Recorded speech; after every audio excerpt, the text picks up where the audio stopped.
Hey, what's going on, guys? Brandon here with Texas Revving, and I swear I am by far and away the worst automotive YouTuber, if I could even call myself one, because I upload like not even a couple times a year. My apologies. But we're doing pretty good. I think I uploaded a video last week on the GT350 6-year ownership update, and now we're gonna do a two-year ownership update on the SVT GT500. Wrote down a kind of bulletin list here. The reason I call myself the worst YouTuber, not only because of my just super random upload schedule, if I even have one, is because mentally I feel like I've made a lot of content on this just because I'm making content elsewhere and I've been driving this and I feel like I've mixed the two, but I just haven't. I look back and I got the car 2 years ago and I can count on one hand how many videos I have on the SVT GT500. My bad. But here we go. Here's another one. In case you guys didn't see any of the other videos, we'll just start from scratch and kind of make everything pretty abbreviated and kind of tell you guys the origins of how I got this here. It's a 2014 SVT GT500. I bought this car off of Carvana. I heard your sigh through the screen. I know, a car like this through Carvana. Shouldn't have done it, as it turns out. Now, I don't regret this car exactly. Just it turned out to be more of a hassle than I wish it otherwise. Than it otherwise should have been. I'll put it that way. So let's go ahead and make it very abbreviated so you don't have to go back and watch those other videos I made that were half an hour long. We'll make it quick. I bought it on Carvana somewhat impulsively. That's okay. Great life decisions can be made on impulse. No regrets there. But it was riddled with a couple issues, unfortunately, which just kind of set me back from starting to enjoy the ownership process by about a full month, maybe a little bit more than that. All right, what those issues were. Let's go ahead and go with the most important one. The transmission was no bueno. And I found that out on my first day with it. Going through the gears, it felt fine, or so I thought, because I really had no other S197 GT500 to compare the transmission to. So it felt okay. As soon as I got to my house and I put it in reverse to reverse up my driveway, it made a very nasty crunching and grinding noise. So that's not cool. And I was fully depressed on the clutch pedal, and yet it did that. And so I thought maybe I did something wrong. And sure enough, every single time I went into the reverse gear, it would make that crunching, grinding sound. That was no good. On day one, the idea of returning the car already started creeping into my head, but I knew I had to bring it to the dealership to get the transmission diagnosed to see if I wanted to even go through the Silver Rock third-party warranty that is in bed with Carvana. And so the diagnostics process, I found out was going to take over a week, and I only had a week to decide if I wanted to keep it. So by doing that, I had to pretty much commit to the car. And on top of that, one other issue, just to make this really, really quickly, the much more minor, by the way, but still an issue nonetheless, the windshield jet, the washer fluid jets were corroded. So they had to go ahead and replace all that. I don't want to get into the nitty-gritty details. There are those other videos if you want to live vicariously through just an absolute shitstorm of a story. TLDR, it got sorted through Silver Rock. They paid for a new transmission and of course the washer fluids and jets and all that stuff. Everything got fixed is what I'm trying to say here. But I was just, I didn't get to start enjoying the car until a little over a month after I bought it. So that put a sour taste in my mouth. After that, I started enjoying the car some more. I started making a couple videos, and that was about it. And I really haven't talked about this car much else after that. I have been enjoying the car, but that was all year one. Let's go ahead and talk about year two. One more little trouble. This is not a trouble I bought the car with. It just came up later. But the AC compressor had to be replaced, so that was a few $100s. Done at a local shop because any reason not to go to a local Ford dealership because mine is not so fantastic. I went to HD Motorsports in, I think that's Leander or Cedar Park, something like that. And so they went ahead and swapped the AC compressor. And with that out of the way, let's go ahead and talk about some more positive stuff, like things that were done to the car. Two things were done to the car before I took ownership of it. And this is cool because these are two things I planned on doing anyway. So the air intake resonator has been deleted, and in its place is the Ford Performance intake tube, if you want to call it that. Also, the air intake itself, it used to be some paper one, and the previous owner put a better one. I don't know who makes it, but certainly looks better. Count that off as one thing. The other thing is an JLT oil separator on the passenger side, which is the more important side. So it just helps prevent some oils from getting back into the supercharger. So it's just ultimately healthy to do. As for some things that I did after the fact, I always thought the stock exhaust sounded really, really good. It's just really quiet.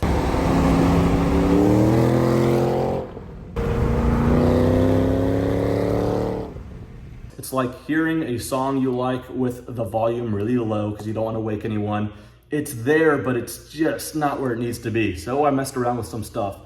Tried some MagnaFlow muffler deletes.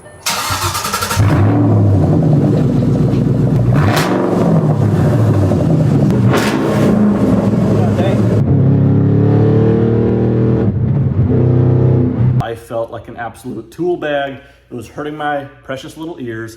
It was droney, and you couldn't hear the supercharger whine, which is one of the selling points on this SVT generation GT500. Yeah, MagnaFlow muffler deletes, it was just begging to get the car stoned by neighbors. It was just not the way. So I went back to stock for a little while, and as of now, I have some Borla attacks on there.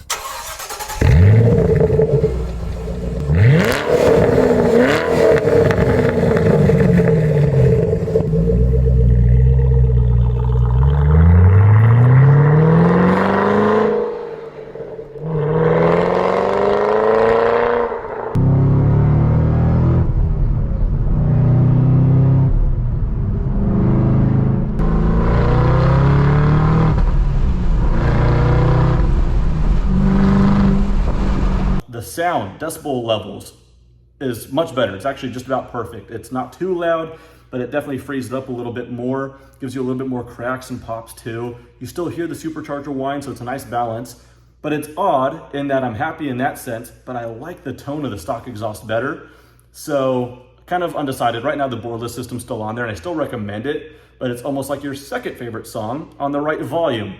Kind of weird. Hopefully that analogy makes sense. But right now it's got the Borla exhaust on there. The other thing is it came with some poo-poo tires, and they almost had no tread in them as well by the time I got it. Wonder why. But here is a little note you can make off of my decision if you guys have one of these cars. I went ahead and not even maybe 1,000 or 1,500 miles ago swapped over to some Michelin Cup 2 tires, front and back. And not sure if I'm happy with that decision. I went from having next to no grip on the original, what is it, the Eagle F1 tires or something like that? I think that's what it was.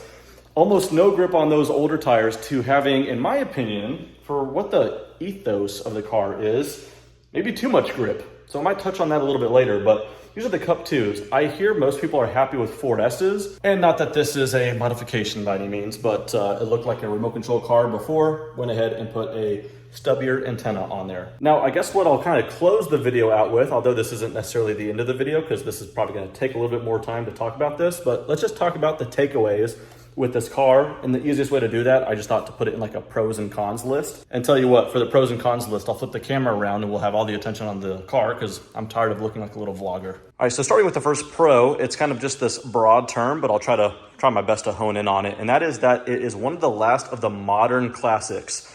What do I mean by that? That seems like an easy cop-out, but I guess just by looking at it, you know, I mean, the S550s really got modernized while still looking a little Mustang, but these really harken back to the later 60s Mustangs inside and out. So right now we're looking at the outside of it, but even just peering into the inside, man, just the billiard ball shifter, stripes down the middle, the kind of rib seats, rib doors, reflection of myself. Anyway, it just looks a little older school, but that's just the cosmetics. The way it drives, the live rear axle or the solid rear axle, whereas the new stuff, S650, S550, is independent rear suspension.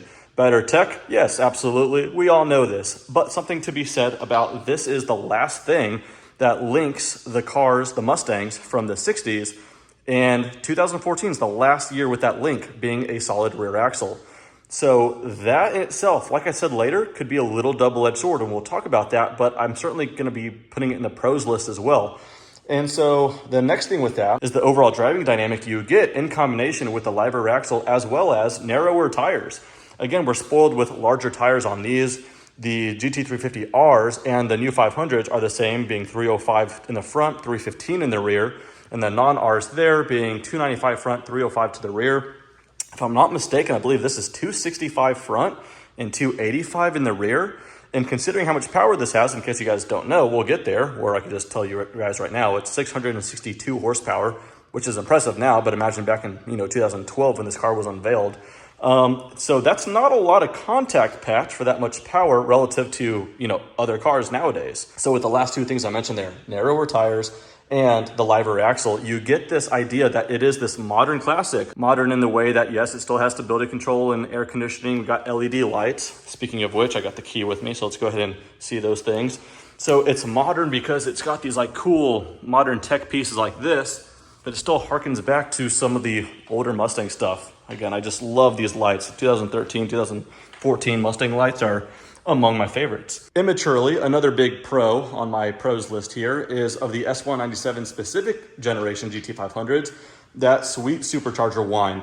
Now, yes, the new GT500 is supercharger, but you really don't hear it all that often. Certainly not wide open throttle. You might hear the slightest sound of like induction, like a little fan and a tiny little whine, but not too much. It's really all exhaust on this one.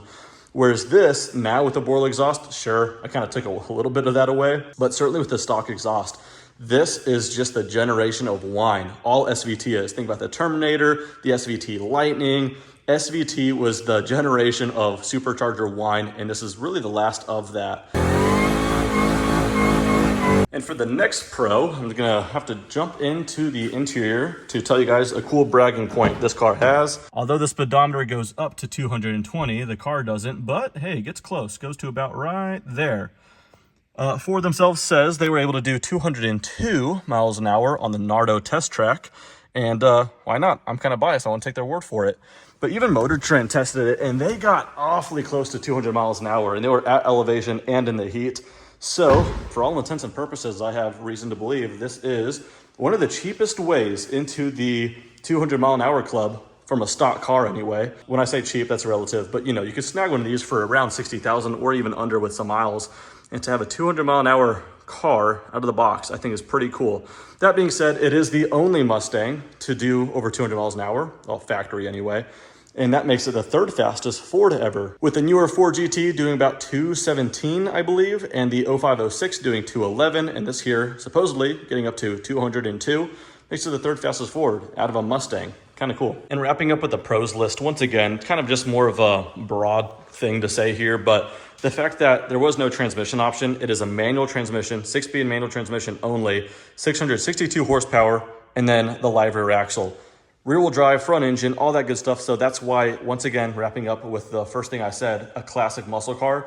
That's just a formula that's going to be harder and harder to find. I kind of bought this because I thought the sky is falling, everything's becoming lame, manual transmissions are going away. And so I thought I'd snag one of these while I can, even if it was financially irresponsible. All right, and for the short, and I do mean short, cons list, I had to flip the camera around because I want you guys to see me in the eyes here when I tell you, don't take the cons too seriously.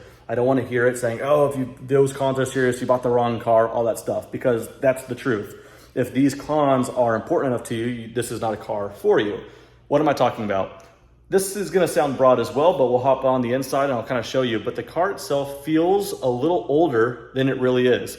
Not in the good way that I just described, how it looks a little older. That's fine, that's the visuals.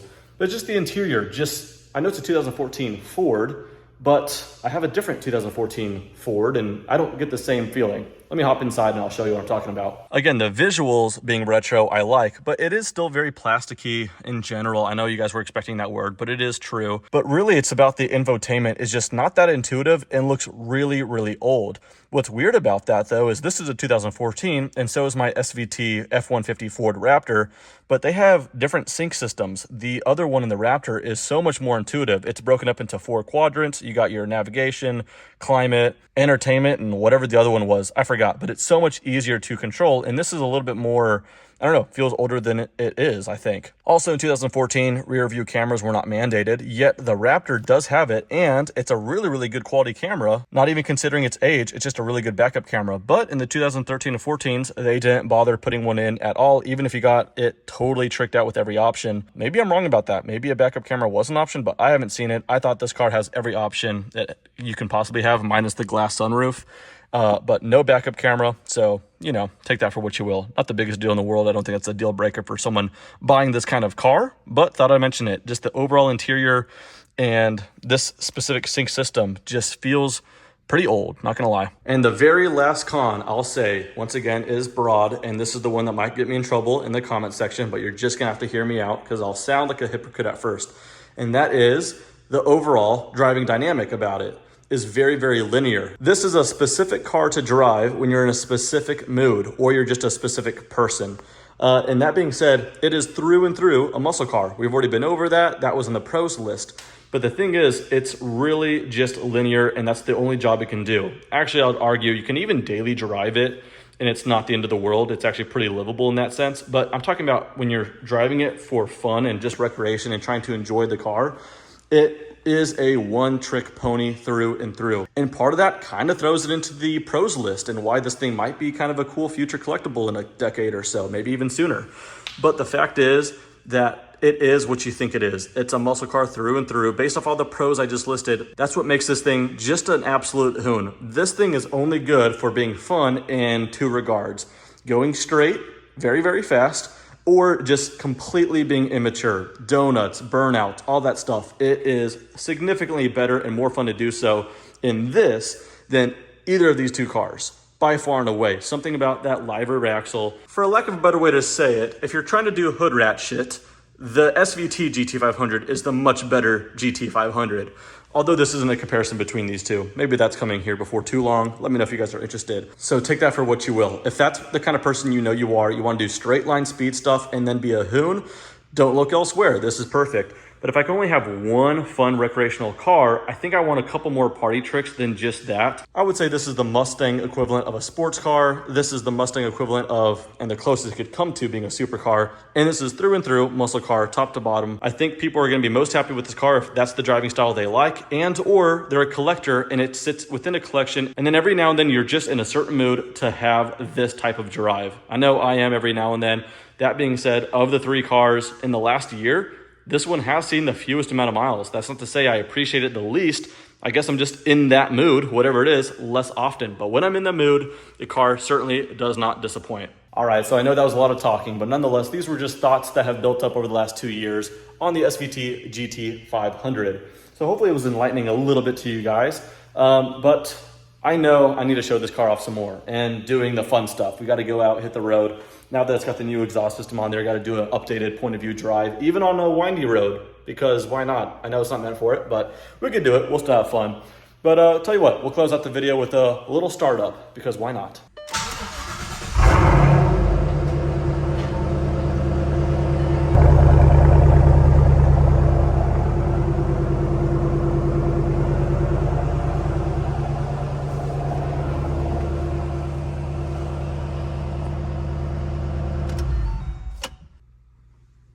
Are you guys still watching? I thought you guys would have tuned out by now. All right. Well, if you're still here, check this out.